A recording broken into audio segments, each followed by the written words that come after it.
Saludos a todos detrás de la cámara y bienvenidos otra vez a este rinconcito donde usted y yo hablamos de todo un poco y de cualquier cosa, pero particularmente de noticias de carácter de seguridad mundial. Comencemos. Espero que hayan visto la noticia de último momento con respecto al ataque de los hutíes, porque ese tema no lo voy a discutir durante este video. Durante los últimos días han salido artículos sobre la situación por la cual están pasando algunos presidentes de universidades en los Estados Unidos. Se supone que el sistema educativo elemental, superior y universitario de los Estados Unidos enseñe y propague el valor de nuestra Constitución, particularmente la primera enmienda que habla de libertad de expresión, libertad de prensa, libertad de asamblea y libertad de culto. Pero durante las últimas 2 semanas hemos visto cómo el Congreso, particularmente el Comité de Educación del Congreso, controlado por los republicanos,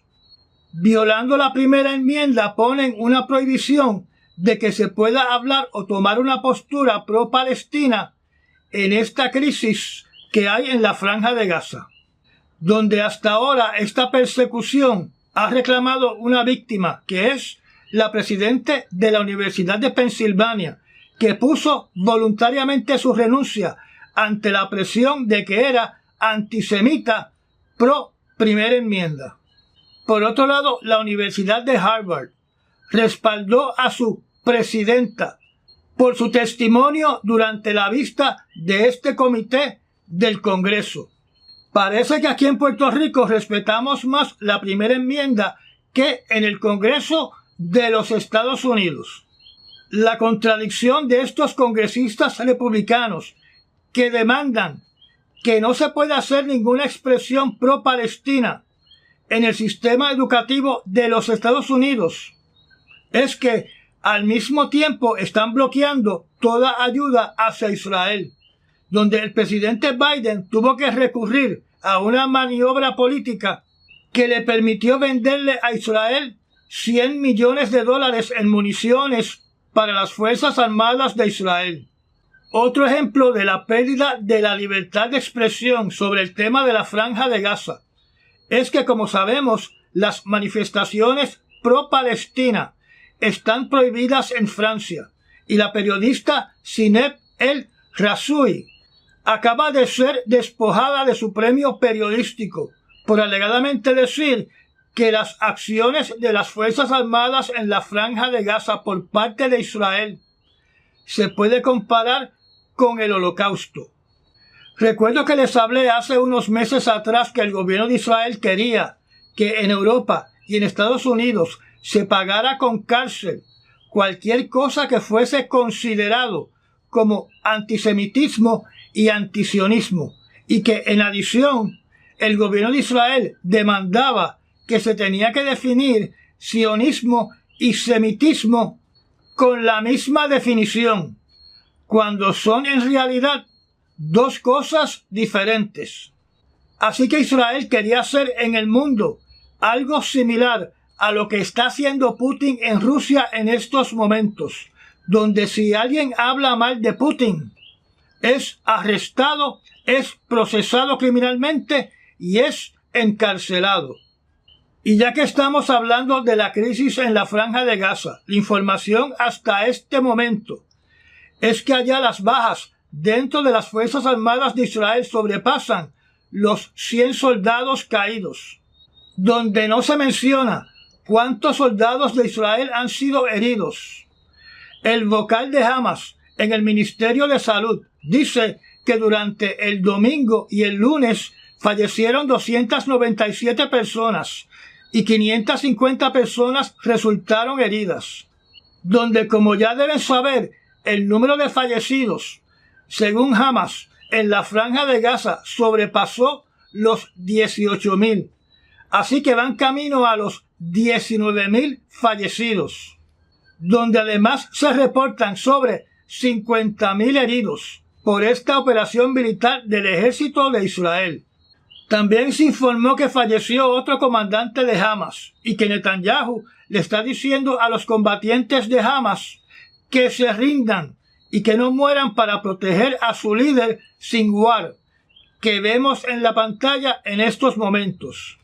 Alegadamente el vocal de Hamas, con el nombre Abu Obeida, ha dicho que los rehenes están condenados a morir,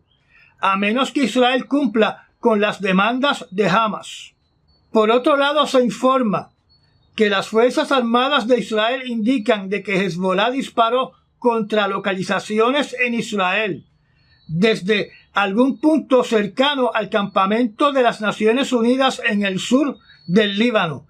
prácticamente utilizando a los oficiales de las Naciones Unidas como escudo. En cuanto a combatientes de Hamas fallecidos, las Fuerzas Armadas de Israel informan que por lo menos han muerto 7.000 combatientes de Hamas desde el 7 de octubre. Y si ellos alegan que Hamas tiene 30.000 combatientes en la Franja de Gaza, haciendo el cálculo, entonces todavía quedan 23.000 soldados de Hamas en la Franja de Gaza. Desde el último segmento y análisis noticioso, no ha cambiado mucho la situación en la Franja de Gaza con respecto a la avanzada de la operación militar por parte de Israel. Lo que podemos añadir a lo que ya se ha dicho es que se agrava la situación de los servicios médicos y la hambruna se está comenzando a manifestar, incluyendo la falta de agua potable. Las noticias sobre la ayuda humanitaria que se supone que está entrando a la Franja de Gaza por su frontera sur, desde Egipto, ha mermado casi completamente. Además, según el medio noticioso Reuters, el presidente Biden le volvió a advertir a Israel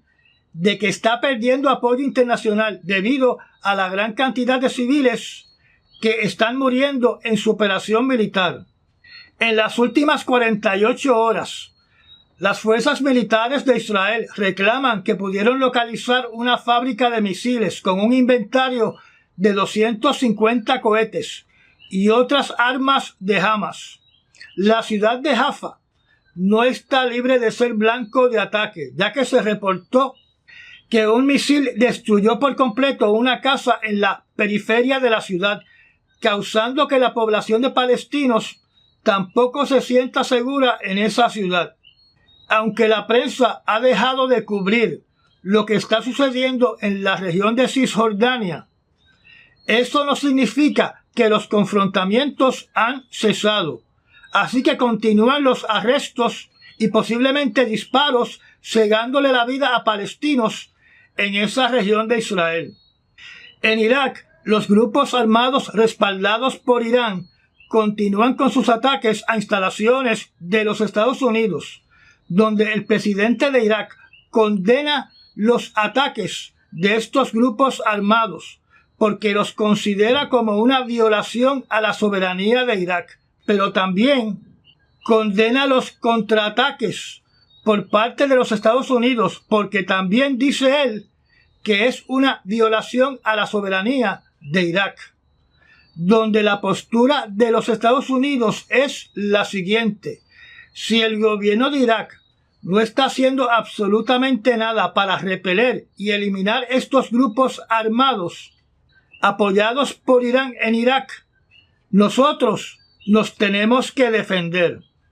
Con respecto a Ucrania, lo que hay que añadir a lo que he dicho anteriormente es que el Reino Unido le va a proporcionar a Ucrania navíos diseñados para detectar minas marinas rusas en el Mar Negro, para así apoyar el comercio marítimo de Ucrania. Los buques que va a suplir el Reino Unido fueron identificados como de clase Hunt, que forman parte de un compromiso de los aliados para fortalecer las operaciones de Kiev en el Mar Negro. Estos cazaminas se llaman el HMS Grimsby y el HMS Shoreham, que al convertirse en parte de la Marina de Guerra de Ucrania se le ha cambiado el nombre a Chernihiv y Kerskasy. También se informó durante el día de ayer que los países miembros de la Unión Europea están presionando a Hungría, al señor Viktor Orbán, de que no vete la apertura o el comienzo o el proceso de conversaciones de membresía a la Unión Europea para que Ucrania eventualmente sea parte de esa organización y que continúe el suministro de ayuda económica a Ucrania en la cumbre. Esta cumbre se va a celebrar durante esta semana, donde Viktor Orbán exigió que se sacaran estos temas de la agenda de la actividad. Además, se informó por medio de un portavoz de la Fuerza Aérea de Ucrania que van a estar recibiendo aviones tipo Gripen del gobierno de Suecia. Así que no solamente tendrán aviones F-16, sino también aviones suecos tipo Gripen. Con respecto a las fricciones entre China y Estados Unidos, no solamente se están desarrollando en temas relacionados a Taiwán y al tránsito de navíos de guerra por el estrecho de Taiwán y por el mar meridional, que China reclama que es parte de su territorio nacional, pese a que la Corte Internacional de Justicia ha determinado que dichas aguas no le pertenecen a China. Pues resulta que dentro de las fronteras de los Estados Unidos se está realizando otra batalla relacionada a que el gobierno de China está conduciendo actos de represión dentro del territorio de los Estados Unidos en contra de personas de descendencia de China, que están en contra del gobierno de Xi Jinping. O sea que China no permite la libertad de expresión y de comportamiento, no solo dentro de su país, sino también a nivel internacional, donde un periódico menciona que rufianes de Xi Jinping arremetieron contra manifestantes utilizando barras de metal,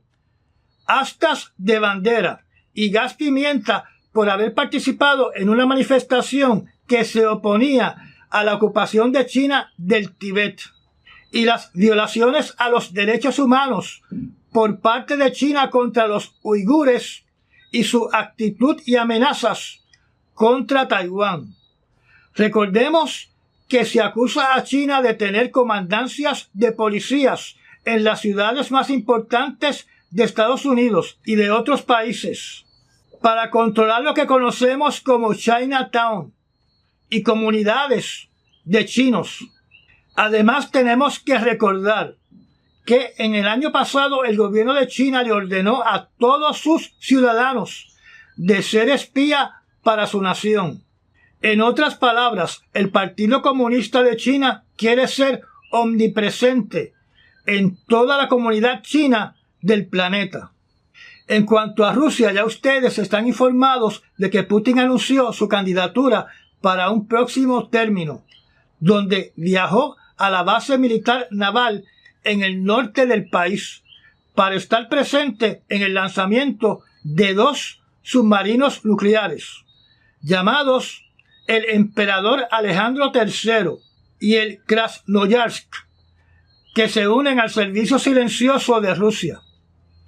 El submarino Alejandro III está equipado con 16 misiles balísticos intercontinentales tipo Bulava, con cabezas nucleares.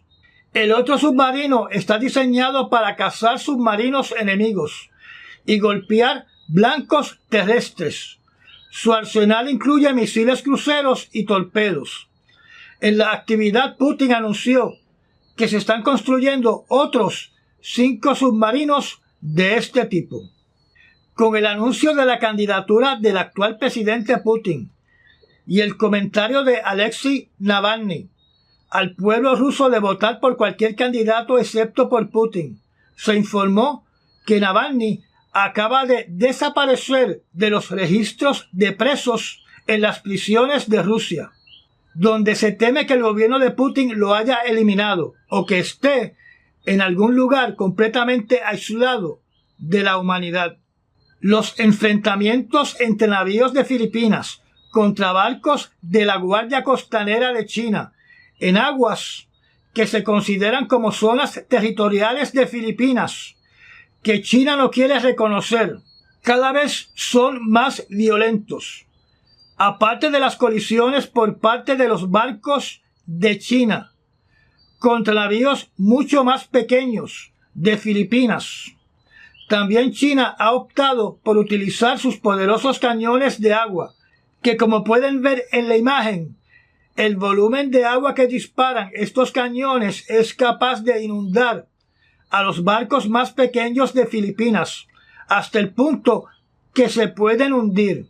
donde estos barcos de Filipinas están ejerciendo su derecho a la navegación, llevando suministros a un barco que tienen encallado y que han convertido en una mini base naval en lo que se conoce como el Banco de Arena Second Thomas. En cuanto al conflicto entre Venezuela y Guyana por el Esequibo, se supone que esta semana se están reuniendo los líderes de ambos países, donde les indiqué que para mí esa reunión va a quedar en nada. Por otro lado, la propaganda por parte de Venezuela de utilizar la fuerza militar para tomar completo control del Esequibo continúa, cada vez con más fuerza. Les mencioné que el general Rodríguez Cabello sería la autoridad máxima de esa región. Este general se está expresando de manera hostil directamente contra los Estados Unidos de una manera retante, y además se interpreta de sus palabras que se van a tomar acciones por parte del gobierno de Venezuela para asegurarse de que Maduro gane las próximas elecciones, donde le dice a los Estados Unidos que no se va a obedecer ninguna de sus peticiones para que democráticamente otros opositores o candidatos políticos puedan participar en las elecciones. Así que a usted no le extrañe que sigamos viendo políticos de la oposición siendo arrestados y encarcelados bajo cargos de traición a la patria, como lo hace Ortega en Nicaragua y como lo hace Putin en Rusia. Por otro lado, no hemos visto una reacción contundente o un compromiso sustancioso de los aliados de Guyana para comprometerse a defender la zona del Esequibo. Algunos visuales presentan que ya soldados de Venezuela han cruzado el río Amacuro a suelo del Esequibo. Nicolás Maduro y el general Cabello tienen mucho que perder en las próximas elecciones, así que pueden utilizar el asesinato para quedarse en el poder. Quiero abundar en este tema diciendo de que si este conflicto termina en una guerra donde estaría envuelto Estados Unidos, donde hice una pequeña charla de las capacidades de Venezuela para atacar la infraestructura de Puerto Rico, este escenario para mí está bien lejano y lo considero como un error garrafal por parte de Venezuela el atacar territorio de los Estados Unidos por muchos motivos, no solo del poderío militar que tiene Estados Unidos, sino también porque Estados Unidos pertenece a la OTAN. Y si Estados Unidos es atacado por otra nación, Estados Unidos estaría solicitándole a todos los miembros de la OTAN que participen en repeler la agresión contra los Estados Unidos. Otra noticia que voy a mencionar es que durante la noche de ayer, el avión secreto de los Estados Unidos, conocido como el X-37, fue lanzado desde Florida por uno de los misiles de SpaceX, en un lanzamiento exitoso, donde otra vez se desconoce por completo la misión de este vehículo, que ha operado en estricto secreto desde que fue construido. Solo podemos especular que su misión es de reconocimiento militar o que lleva en su interior nuevos satélites militares secretos. En asuntos climáticos, tenemos que mencionar que hace pocos días atrás, en una playa de la isla de Hokkaido, en Japón, se cubrió casi una milla completa de playa de sardinas muertas, donde hasta el día de hoy no se ha dado una explicación precisa de la causa de su muerte, donde hay dos teorías. Una, que entraron en una zona donde no había suficiente oxígeno en el agua. Y la otra, de que entraron de repente en una corriente de agua fría y fallecieron. Aunque se le solicitó a la población que no comieran de estas sardinas, algunos locales se llevaron una gran cantidad de ellas para alimentarse o para venderlas en los mercados de peces. En ningún momento, ninguno de los artículos hace una asociación con las aguas radioactivas que han sido liberadas desde el complejo nuclear de Fukushima, que también queda en el norte de Japón. Y estas fueron las noticias escogidas para las últimas 48 horas. Recuerda recomendar este canal y de compartir estos videos. Hágase miembro del canal y apriete la campanita para enterarse de cuando publico un nuevo video. Ayude a que este proyecto siga creciendo. Mil gracias a los que se han convertido en patrocinadores de este canal mediante los Super Thanks o haciéndose miembro de la zona privada. Y nos vemos en el próximo análisis noticioso. Hasta mañana.